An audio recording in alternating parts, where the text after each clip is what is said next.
Hello, everyone. Welcome back to the Sideline Shenanigans podcast. Today with Jacob Magrudan. Hoppy Cancel.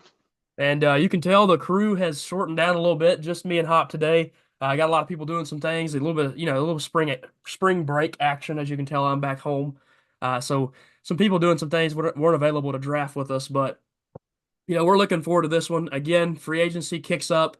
It starts, today as y'all are watching this, 12 o'clock, free agency opens up. And me and Hop have already seen a bunch of the big time moves. We're looking at DK Metcalf being traded to the Steelers. To us, that's obviously a move that's going to change our pick there at 21. We've been going receiver the whole time. And of course, they aren't going to go with an outside receiver. And they still could go with a slot guy, but the outside receiver for sure is not happening with how much money they just paid DK. And then, of course, at six with the Raiders, a team that we had mocked quarterback, they go Geno Smith, and I think that's a phenomenal addition for them. Again, Geno's one of those guys he's heavily underrated in the NFL world. A lot of people don't realize how good he really is. He's playing behind one of the worst offensive lines, very effective quarterback when need be. And you kind of look at the receiving crew he had, and they were obviously good. But I think Geno's done a lot to help those guys out. And I can't believe a 10-7 Seahawks team went off and traded their two best players possibly on offense and then cut Tyler Lockett. It just doesn't make a lot of sense. You're a team that just made the playoffs and you get rid of your whole team. So that one was weird. We've seen some big free agent moves this morning, like the Buccaneers go out and get an edge rusher and Hassan Reddick. That's a move that could change up this draft as well. Now, I still think they could go edge. They kind of need help off both edges. But a guy like Hassan Reddick, we watched him with the Jets last year. When he was playing, he didn't look like the guy he was before. But he can be a game changer. Another big move that happened in free agency, of course, is the Chicago Bears. They've addressed, the guard position on their offensive line via trade from the Chiefs, going out and getting Joe Thuney. And then, of course, they also just signed one of the best centers in free agency, if not the best center in free agency. And you're looking at a team that has drastically improved their offensive line. And I don't even know if they'll go lineman at 10 now, which is interesting because, again, that's the pick we've made every single time at 10. They're definitely more, open back up to taking an edge rusher because they do need that help. And we could even see them going running back. We got one on the board. It's phenomenal. And you know how Ben Johnson loves to use his running backs in his offense. All right, go ahead and hop into the draft here now. Of course, Titans fan, going number one. I just think it's Abdul Carter. To me, that's the easiest option. I love Abdul Carter as a player. Again, the injury that he had prior to the NFL Combine and then, leading up to his pro day, I'm just not as worried about it as, it was made out to be originally. This could be a serious injury, it could hurt him, but then they kind of get the scans in, they look at his foot, and it's kind of, he can heal in 8 weeks without surgery. So it's not that scary. You get Abdul Carter, a guy that is a freak off the edge. He's going to be one of the better edge rushers in the class. Now, obviously, picking him at one, you're hoping he is this superstar, elite level talent that you're hoping to bring back for some big money contract later in his career. But I'm just excited with that pick at one. That would be something to make me happy as a Titans fan. Yeah, I think that's a great pick at the one spot, especially with this weaker quarterback class coming in this year in some people's eyes. But for that same reason, at the second pick with the Browns, I don't know what they'll do with this pick in real life. But me personally, I think it's fine for the Browns to punt on the quarterback position. Go ahead and get one a year from now, 2 years from now, or later on in the draft. And I'm going to go with Travis Hunter here, a cornerback, a guy who can kind of come in and have an impact regardless of if the team around him's good. He can still go out there and shut down one of the other team's receiver. And if he does good, you maybe take a quarterback next year or in the second or third round. Yeah, and I like that pick a lot for the Browns. Again, you're adding a guy that can bring you depth at corner, but he also brings you depth at receiver. It's a guy that, again, he's a superstar on both sides of the ball in college, and it brings you that. And of course, to me, the trade up from 3 to 1 has become even easier if you are the Giants because the Browns just extended Myles Garrett. They gave him a massive contract. This is the highest paid defensive player in the NFL. He is the best defensive player in the NFL in a lot of people's eyes, so he deserved that money. But it was just kind of crazy because this whole time you're thinking he's gone. He said he wants out. They say they're not going to trade him, and overall it was just to go out and get that contract. He just got that bag, and now he's there to stay for a long time. They're not going Abdul Carter. So if you are the Titans, you obviously really want to move down now because Abdul will be there at three if you do that. And then here at three in this certain draft, the Giants are ecstatic because they traded up to pick Cam Ward last time. Now they're sitting at three and getting Cam Ward. This is a guy that, again, has the upside to be a really good quarterback. It's just he hasn't shown everything you want to see in a superstar quarterback. And again, I think he can very easily go at one to the Titans. I think that the team that needs a quarterback, if you pick a quarterback at one, nobody's critiquing you for doing that because it's just the most important position in the sport. But again, the Giants are very happy to sit at three and get Cam Ward here. Without a doubt. I'm gonna be picking four with the Patriots now, and last draft, I think we traded back with the Patriots and we said we're trading back simply because they can still get Will Campbell later on. But I'm still going to have them take Will Campbell at the four spot here because I think they'll go with him if no one wants to trade. And we're doing a no trade draft today. So I'll take Will Campbell. Yeah, it is a pick that's just been matched up with them for a while now. Again, a guy that performed really well at the combine, ran really fast, which again, not the biggest thing at offensive tackle to be able to run a 40, but it just shows their explosiveness as a player. And that is obviously an important part of any NFL players. Their abilities, they got to be explosive, got to be quick. Here at five with the Jaguars, again, they could go receiver here. They just cut Christian Kirk. But you're looking at a team that just drafted Brian Thomas last year. I think they have more pressing needs. And to me, I'm going to go here with Mason Graham, a blue chip prospect here on the interior of the defensive line, one of the better guys in this draft class. And again, you bring him in, you're really happy with how he plays. Again, if he produces like he did at Michigan, this is just a great pick at five for the Jags. Yes, wonderful pick there. I agree with everything you said. He's kind of the only interior defensive player that has separated himself from the rest of the class. But I'll be taking here number six with the Raiders. And I'm going to switch it up and I'm going to take a position we haven't seen them take yet in our first three. I'm going to take Ashton Genty. I think he can come in there, help that offense. And it's looking like a pretty dangerous offense with Brock Bowers and Geno Smith also on the team now. Yeah, and you're looking at an offensive line that wasn't bad last year. This is a pretty solid offensive line. You add in a quarterback that is really good at staying away from getting sacked, and you have an offensive line that overall was pretty good at protecting their guys. A lot of their quarterback sacks were because of the quarterbacks. So I think that that's a really good match with those two teams, coming together and getting that done. And you see the Raiders only give up a third round pick for that. So you're addressing the biggest pressing need on your team at quarterback with a third round pick to go out and get Geno, who, again, I think he's a top 15 quarterback. I think he's that good. He's very good. And now you bring him in, you give him a weapon and Genty in the backfield with him, but also you give him Brock Bowers, who has already looked like a stud with bad quarterback play. So what's he going to get when he gets a good quarterback back there with him? Again, this guy has a unlimited future if you're looking at guys that could be, one of these all-time greats at the position. Mr. Unlimited. Had to give you a little bit of moment there for your Russell. Russell Wilson. Moving into pick number seven here. Again, this is a team that I think that they're kind of happy with this board and how it's fell. They're going to go Shedeur Sanders here at seven.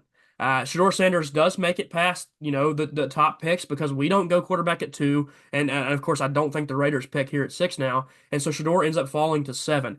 This, again, is the thing we did last time where we had Shedeur, going at four to the Jets because the Jets traded up to get him. Now they're getting him at seven. He falls all the way to seven. I think this is more realistic now with those Raiders, not wanting him and with only the Giants being a for sure pick at quarterback. Shedeur could easily fall to seven. You go out and get a guy that could potentially be your franchise quarterback. And again, he's very accurate. He's gonna get the ball to his guys. It's just he isn't, this dynamic playmaker. He doesn't do a ton of the special stuff, but also his floor is very high. An accurate quarterback that doesn't make a lot of mistakes can definitely come in and change a team. Yeah, I like that pick. As I said last video, I like him going to the Jets specifically.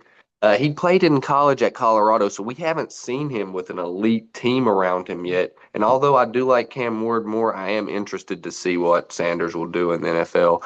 I'm up on the clock at 8 with the Panthers. And right here, I'm going to go ahead and stick with what we did last week and just take Shamar Stewart again. Like you say, potential through the roof with that guy. All the metrics look great. We're going to go with him. Yeah, and again, we love Shamar Stewart here. We've changed up and brought him up our boards a lot as a group. It's a guy that just performed so well at the combine. Probably one of the best combines we'll ever see from an edge rusher. And this guy, he just, again, the production. Yeah, you look at the stats, you're going to say, wow, he isn't that great. But you just got to watch him play. A lot of the time he's getting double teamed. A lot of the time he is the guy making the play to let someone else get a sack or let someone else get a TFL.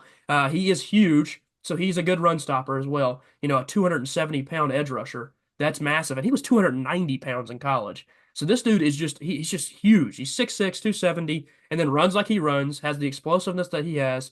Again, I think it's a phenomenal pick here at 8 for the Panthers. At number 9 here with the Saints, they go out and they get their X receiver. It's easy. He falls to 9. It's kind of the team that I think Tataroa ends up playing for. They don't necessarily have this team set up, really. Honestly, they have a lot of things they need to fix. They need to go after a quarterback, probably. They definitely need some changes. But you bring in a big time receiver on the outside, a guy in Tataroa that can kind of replace what you haven't had for the last couple of years. Now, Chris Olave was a great receiver. But Chris Olave has faced a lot of injuries, and Chris Olave is not an outside threat. He's more of an inside guy at the slot. So you bring in Tet, you have Chris Olave, and that can be a dynamic duo at receiver to help out whatever quarterback they plan on using in this upcoming season. Yeah, and you talk about a guy who's separated himself from the rest of the pack. It's McMillan and then four other receivers that are all right neck and neck. So I like that pick pretty well. I'm going to be on the clock here at 10 with the Chicago Bears. And I'm not going to lie, this is the most difficult choice of the draft so far for me. You could take a swing here, and I'm going to try to get an edge rusher. I'm just unsure whether to take a swing on James Pierce, but I think I'm going to play it safe for the Bears and go with Mikael Williams from Georgia. Just get someone who's played in those big games and can come in and have an immediate impact, and you don't have to worry about off the field issues with him. Yeah, and again, Michael Williams playing in the best conference in college football, up there with, of course, the Big Ten, and a guy that is so talented that he can change the dynamic of your pass rush, but also you're not dealing with the off the field stuff. Like you said, you got some other guys there that they may be more talented, but the off the field issues are something that teams stay away from. They don't want to deal with that. They want to bring a guy in that will play, focus up on football, and be only focused on football. And Michael Williams is a guy that can come in and do that for you.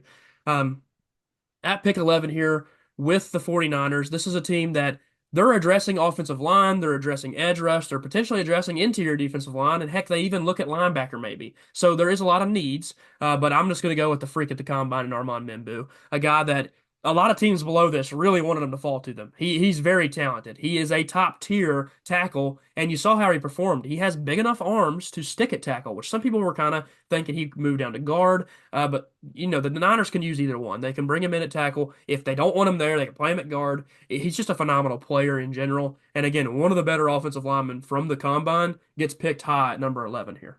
Very good pick. I think the Cowboys were maybe a team that could have picked them, and a team that's very sad that Ashton Genty got sniped today. So it makes it difficult on the Cowboys. Every other draft, it's kind of been an easy pick for them. But today, I think they go edge rusher as well, just shore up that defense on the other side. And I think this is where we see Jerry Jones take the snipe for James Pierce Jr. Seems like a very Jerry Jones type move. Yeah, maybe a guy that's been there for a long time in football can get under him, control him, make sure he doesn't, go out and do these things that have been rumored from him. And I think it's more for him, not off the field, as in, issues outside of football. I think it's a lot of him not being coachable. And teams just don't want to deal with that. They don't like a guy that comes in and just messes everything up and causes havoc all the time. So again, can they control him, make sure he does the right things? And again, they can use an edge opposite of Micah Parsons, one of the better in the league. And who knows if Micah Parsons sticks around here soon? This is a guy that could definitely leave. They are not performing like he wants them to perform. He said it many times on his podcast. I want to win, and we aren't winning. So he's pretty open about it that he might head out of here if they don't start winning pretty soon.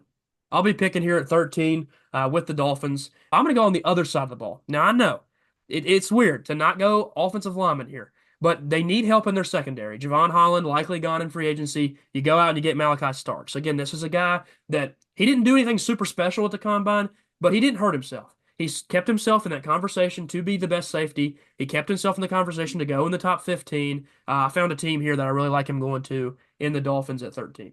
I'll be picking number 14 here with the Indianapolis Colts.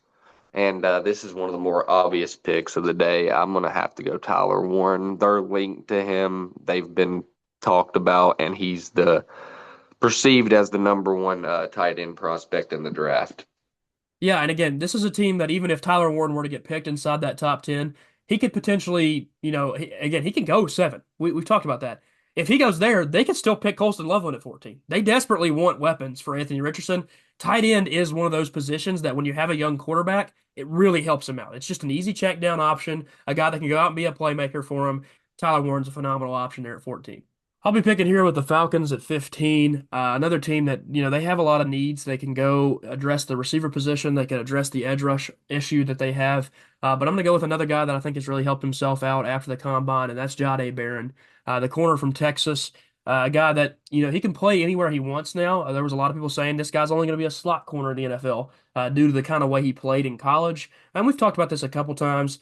The combine performance for him has really helped him out. He can go to the outside. He can cover up your best guy now. We've seen his speed, which is legit, and he was very, very good in college. I love this pick for the Falcons. They get a guy across from Terrell to help lock down those second guys, and now again you have Jahdae who can play anywhere. When you want to move him around, you can. He's that good of a player, and he just proved he can play on the outside too. Love Jahdae Barron here at 15. I'll be taking number 16 here with the Arizona Cardinals, and I'm going to take a guy that you've heard me just rave about every single video. I'm taking Josh Simmons. Uh, Once again, I'll say it. I think he could end up being the best O lineman in this class. So, good pick here, in my opinion, for the Cardinals. Yeah, again, a guy that was very, very talented prior to the injury that he faced. Without injury concerns, he would probably go higher. And again, if you just saw him finish out his season, he would have went higher. He was again in that talk for being the number one tackle. So yeah, it's a great pick here for the Cardinals. They get a guy to protect Kyler Murray, try to keep him healthy for the future. Picking here with the Bengals at 17. Again, a team that has receiver issues technically because we don't know what T. Higgins is going to do. We don't know what Jamar is going to do. Even Jamar could end up somewhere else, trade, something like that happening. And this team looks to be falling apart right now. Trey Hendrickson has requested a trade. If you lose him, you have to add help on defense. You have to. It is too big of a pressing need, and you have a guy like Mike Green here, edge rusher. And again, this is more due to those rumors of Hendrickson being gone. You go get Mike Green, you bring him in for the Bengals. And I've been going a lot of interior defensive line here. I think interior defensive line could still very easily go there, but I just think they get one of the top edge rushers with the loss of Trey Hendrickson via trade. Yeah, you talk about a team that needs an edge rusher. You start talking about the Bengals, and even a team that has good edge rushers can always use another good one. So I think that's a great pick there. I'm going to go in a similar vein here with the Seattle Seahawks, and I'm going to take Jalen Walker out of Georgia. I think that's a good pick. Like I said, any team can always use a good edge rusher. Walker also played some linebacker in college, so he's got that versatility to his game. Yeah, and it makes sense for the Seahawks, a team that can use outside linebacker help, can use edge help, and Jalen Walker can address both of those things depending on where you play him at. And again, he's got versatility. I like that you said that too. I think edge is definitely his best position in the league, but again, he brings the ability to play at both of those positions, which is super valuable in a league like today's, where you just need help everywhere all the time due to the big time contracts teams are paying out to guys.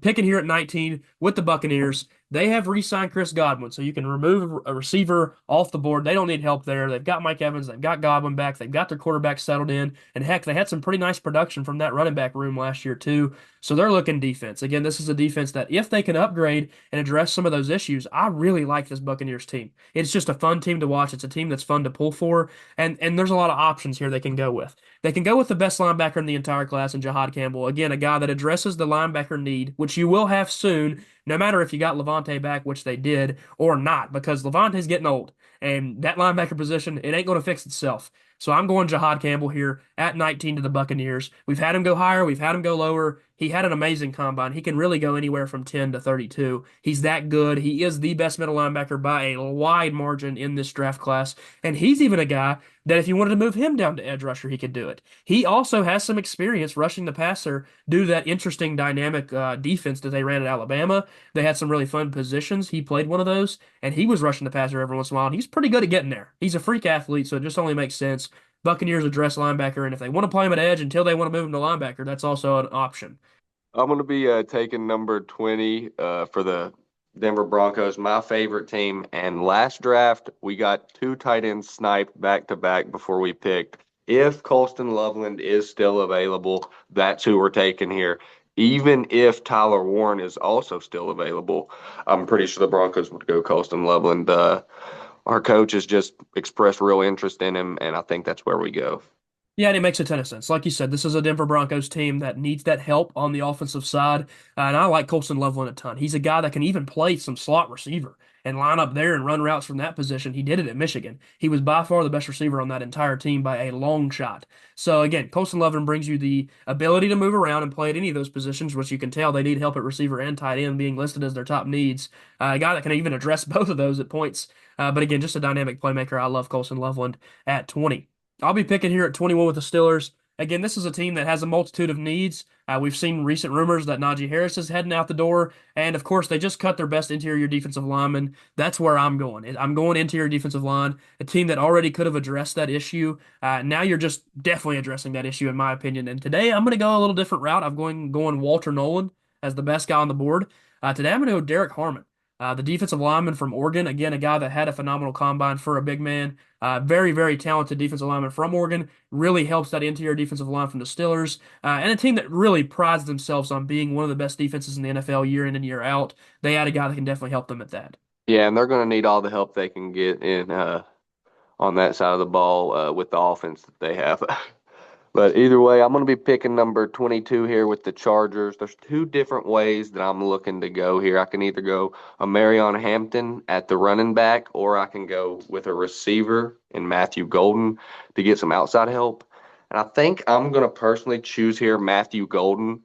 I think that their quarterback, Herbert, still has a lot of potential. He had a very low interception season last year, even though people were down on his counting numbers. I think another receiver can help him out greatly.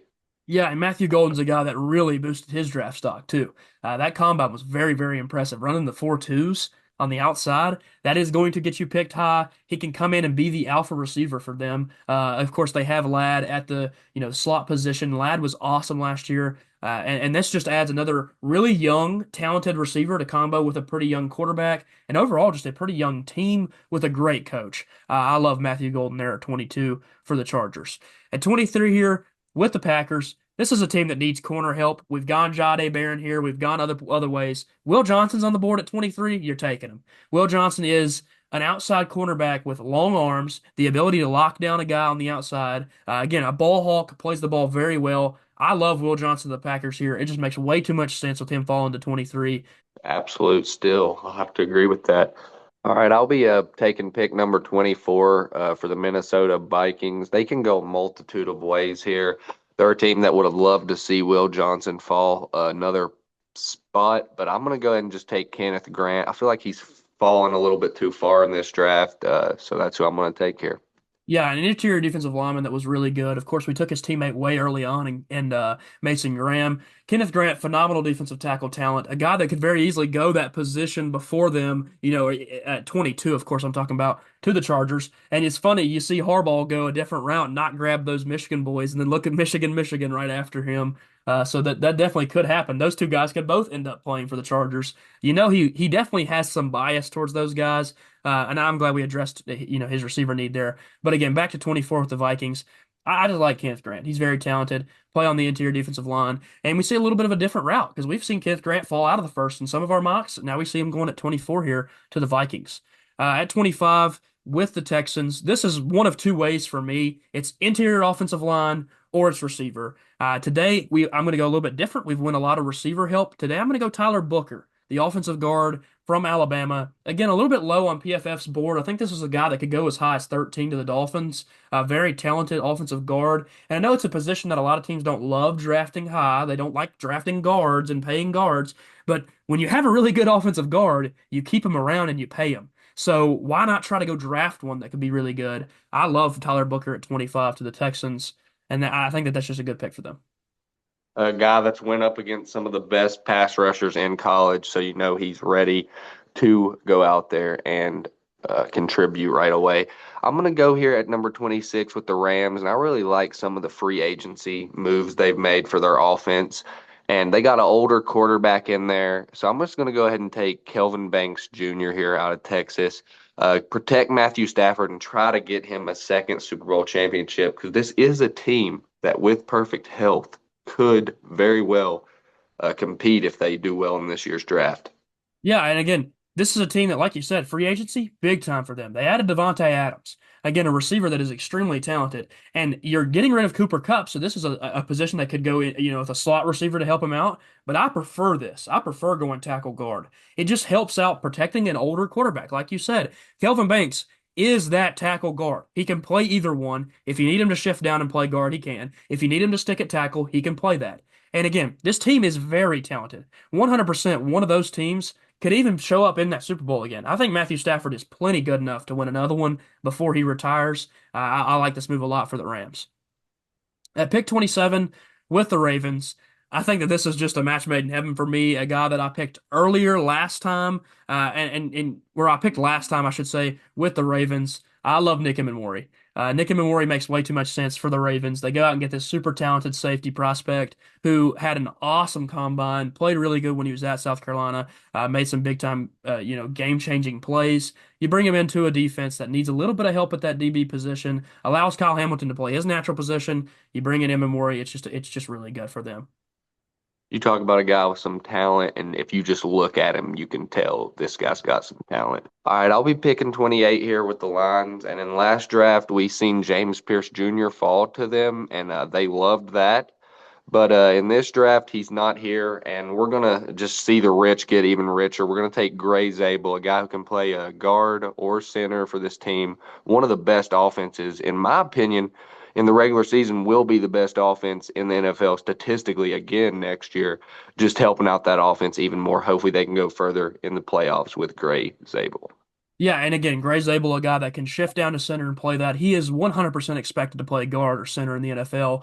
Still listed as a tackle on PFF because that's what he played in college. But the arm measurements, those kinds of things are definitely shifting him down inside. And he is very, very talented. This is a guy that dominated in multiple different types of situations. This is a guy that played super well at the FCS level, one of the better linemen in that level. And then, of course, he performed really well at the Senior Bowl against top tier, talent from the FBS level that were at that Senior Bowl. I love Gray Zabel. He was, again, I think the guy that was awarded Player of the Week at that Senior Bowl. Shifting down, playing guard or center, he took reps at both at the Senior Bowl. It just makes way too much sense. Gray Zabel's a great pick at 28. At 29, with the Commanders, this is a team that they made a move for Deebo Samuel. They went out and got their receiver via trade. They got Terry McLaurin. They got Deebo Samuel. I don't think they go receiver anymore. I think that there's a couple ways they can go. They can go edge rush help. They were obviously looking to trade for a Myles Garrett. They're still looking to trade for a Trey Hendrickson, in my opinion. But they could also go tackle help. And tackle is kind of a pressing need. But when you look at the offensive tackles left on the board, Josh Conerly could go here. I don't hate him. But after that, I just don't love these guys in the first round.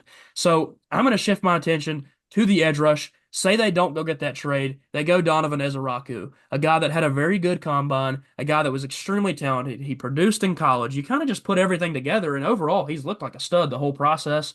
Why not take him at 29? Helps out the defense. And again, then you don't have to trade away some of your valuable picks or players to go get one of those top tier edge rushers. You get one in the draft at 29. I'll be taking number 30 here with the Buffalo Bills. And I think right here, there's really only one option in my mind. Maybe y'all's mind is looking somewhere different, but I'm going Luther Burden a third here.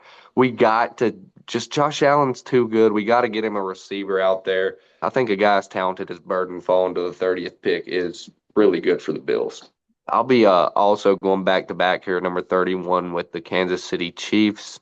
And I'm looking at their needs, and they need them a offensive lineman after what happened to them in the Super Bowl. And as Maggard just said a few minutes ago, Josh Connerly Jr. is really the only offensive lineman that's worthy of a first-round pick left. So we're going to take him for the Chiefs. Yeah, and it's a guy we picked last time. Yeah, he makes a lot of sense. Honestly, they've added tackle help in free agency, but they need help on both sides of the offensive line.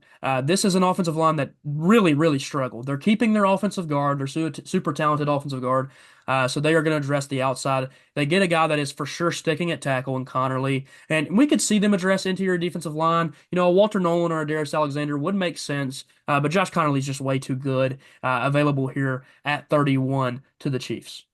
I'll be picking here, last pick in the draft at 32 with the Eagles. And again, you see a lot of talent on the board. We've talked about this many times. The Eagles always seem to get somebody at 32 that just like, how did he get to 32?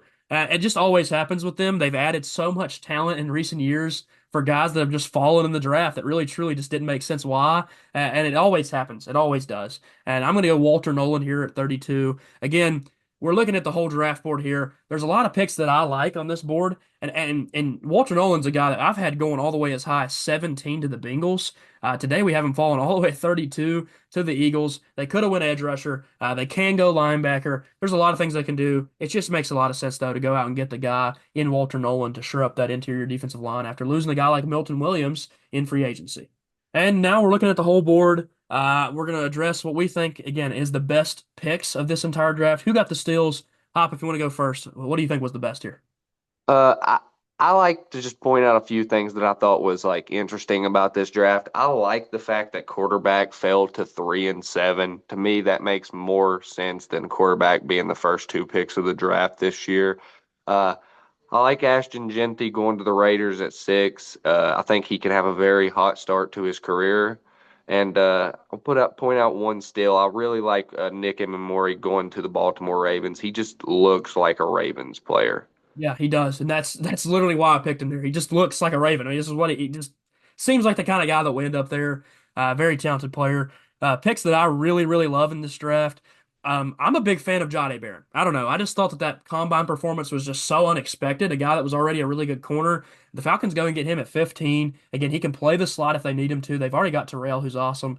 You bring in Jahdae, who's great. Obviously, I really love Jahad Campbell. You've seen me take him as high as 11. I think that he fits very well with the Buccaneers, who could use him at edge until they need linebacker and then move him there. Or if he's great at edge, heck, you can keep him there. They need edge help. So I love that pick. And then, of course, we talked about Gray Zabel, a guy that has been awesome. Like he's just been so, so good. It only, the only thing really holding him back is he ain't going to play tackle, and he also come from the FCS. That can hurt a guy. But again, the talent is there, man. And he was the Senior Bowl Player of the Week. The Lions add him. I love the Lions, so just a great pick for them. You can play him at guard until you need to move him to center, and he can just do both of those things at a really high level, I believe, in the NFL. And then lastly, get your weapon for Josh Allen. Luther Burden at 30 is awesome. That's a guy that could have went in the top 15, falls to 30. Josh Allen gets his guy. Thank you guys so much for joining us this week. Again, short crew, just me and Hop today, but it was a fun mock. We were going back and forth, like a little bit different dynamic, able to make those picks a little bit faster and go through them and just kind of talk about them. And then again, we've looked at this whole first round many times with you guys, and so again, you guys know what we like, what we're gonna do, but I'm glad we shifted up a little bit today. Got a couple guys in there that we hadn't picked before, and next week look for that 2 round mock. It's gonna be the 2 round mock. Hopefully, have everybody back together for that, and it'll be a fun time. And I don't know, we got some other plans in the future. I'm gonna do a little bit of my own personal content throughout the week. I want to cover free agency as that just kicked up today, so I'll probably look into doing that soon, and maybe a little bit shorter content. Maybe a quick 5-10 minute video, maybe even addressing every team's biggest needs, where I kind of mention, what I think a team will do, what I think will help them out in the regular season. And then Hop, again, if there's anything you want to add, go ahead, pal. Yeah, I just want to say I'm looking forward to seeing how close these mocks we've been doing are to the actual draft. Looking forward to seeing what these teams will actually go out there and pick. And I'm also looking forward to having everybody back next week and getting into that second round. And maybe I can learn a thing or two about some of these second round prospects that I didn't know. And hopefully some of y'all out there watching can also learn a little bit about that second round, see what your favorite team might do. Yeah, yeah. And again, that's the fun part about a 2 round mock is you start diving into more prospects, more guys that we haven't talked about. And that's definitely new. It'll be completely new. And honestly, I myself like to do a little bit of studying, and I love the draft. And there's going to be some guys that I just want to throw in there and talk about at certain times that just are more impressive. Speaking about the Titans, quickly, I think that there's a lot of things they can do. Went out and added a left tackle today, and Dan Moore, one of those moves that's, it's not the best move ever. I don't love it. But again, you put him at left tackle, you're paying him 20 a year, 50 guaranteed over a 4 year period. So he's getting paid. He better play well. But he's only 26. He comes in at left tackle. You move J.C. Latham over to his traditional position in right tackle. So you really address the tackle position, which was obviously the Titans' biggest issue. I mean, good gosh, our right tackle was horrible last year. The whole right side of our line, honestly. So I don't hate the move because I do think it helps the Titans, but it just wasn't the best player available, in the signings. But again, I don't hate the move. And of course, please, Titans, pick up Bill Carter. I really want it to happen. This is the guy I really want. I think that he just helps out the team so much and can be a dynamic player off the edge. I do have a question for you, Maggard, before we close out the video. As a Titans fan, do you want them to roll out Will Levis again next year? Yes, and it's not that I love Will Levis, it's that I don't love going quarterback. I think that if you went Cam Ward again, it doesn't make me mad. I think Cam Ward is a good prospect and has the upside. But I don't mind running Will Levis out there again. If we do run Will Levis out there, bring some competition in. Bring in maybe, I mean, we've been linked to Zach Wilson and we've been linked to those kinds of guys that have had the upside but have never really done it. So bring in competition, make him fight to be a starter, and heck, maybe you find him because you create pressure. What does pressure create? Diamonds, baby. Diamond. It creates diamonds. So maybe the pressure creates a diamond. Maybe Will Levis does find that because I've been watching a couple things, Mel Kiper talking about it, and Kiper's like, he's still got it, guys. I promise. The talent's in there. It hasn't come out yet. And we've seen guys do that. I mean, look at Baker with the Browns. Baker Mayfield with the Browns did not look like a very good quarterback. Baker Mayfield with the Buccaneers is a very good quarterback. So it's in there. The talent is there, and sometimes the guys never find it. They never tap into the potential. But yeah, I'm plenty okay with running Will Levis back out there for a year with a little bit of competition from a guy like, a Zach Wilson. Yeah, I'm right with you on that same track, man. I think 1 year is just too short. I haven't watched much Will Levis, but 1 year is just too little time to really know whether or not he's an NFL quarterback or not. Yeah, and he didn't get a start his whole year as a rookie, of course, due And to he didn't have the best roster around him. I mean, right. let's just be honest. So Yeah, give and him another chance. he didn't even get a start all year last year. He was pulled from games, and Mason Rudolph come in and played some games for us. So I'm okay with the whole route of just playing it and just seeing what happens. Because if you're bad, you pick high next year and you pick a quarterback, and that's a pretty good quarterback class. Or so from here it looks like it could be. And again, some of those guys might not come out, and then it might look like a bad class again. But it just looks like it's going to be a pretty good quarterback class. If you're terrible, you pick high again. You get one of those guys, and you have Abdul Carter for the future, who again is a game-wrecking edge rusher, in my personal opinion, which I think is the third most important position behind quarterback and offensive tackle. So I just love that pick with Abdul Carter. Thank you guys so much for joining us this week. Again, a ton of fun. Stay tuned for some more content throughout the week. Stay tuned next week for the 2-round mock where the whole crew's back together. And again, look, thank you guys so much for watching. Like and subscribe. That helps boost the channel up. Leave a comment if you have anything you want to say. And peace. Peace out, y'all.